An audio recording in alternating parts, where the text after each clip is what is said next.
All right, what does it take to live to be 100 years of age? Well, there's some insight into some of the features of centenarians, or those people that reach 100.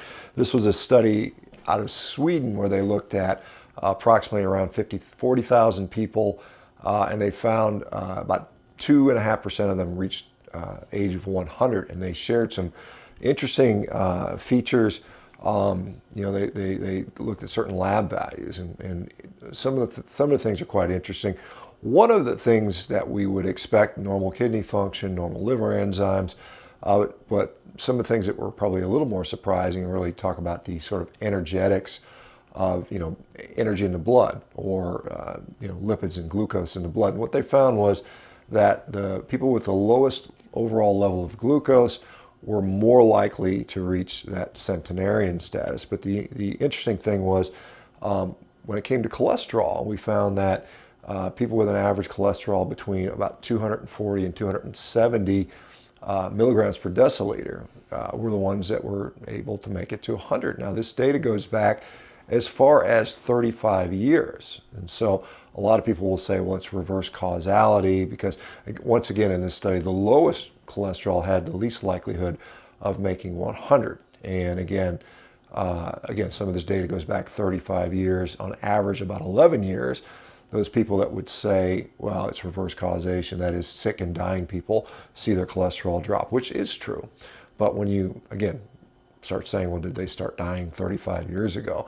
That sort of puts some questions around that particular argument. And this particular study, which was just published late last year, is in line with other studies. Again, this was a study out of Korea, which I've mentioned before, and when they looked at 12.8 million people in all-cause mortality, and once again, they found the people that lived the longest had an average cholesterol between 210 and 240. So again, higher than what we're told we're supposed to be. So we keep seeing these relationships where the longest lived people tend to have higher cholesterol. And so does that mean at 20 you should have super high cholesterol? I don't think we can say that, but certainly as we get to a certain age, we probably maybe don't need to be worried about drastically lowering it. Remember, cholesterol has many functions in the body. And when we talk about LDL cholesterol, which is actually associated with an actual lipoprotein, they have, for instance,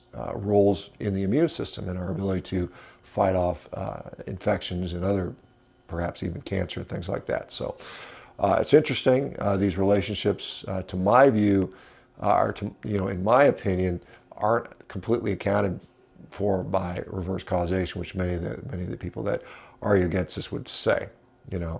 Anyway, let me know what your thoughts are. What is your cholesterol? Interesting. And how old are you? It'd be interesting to see how that shakes out. All right, guys, we'll talk to you guys soon. I've got behind me, brought my little sous vide wine while we're staying in this little condo up here in Whistler.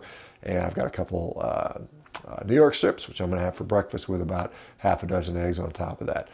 You guys have a great day. Talk to you soon.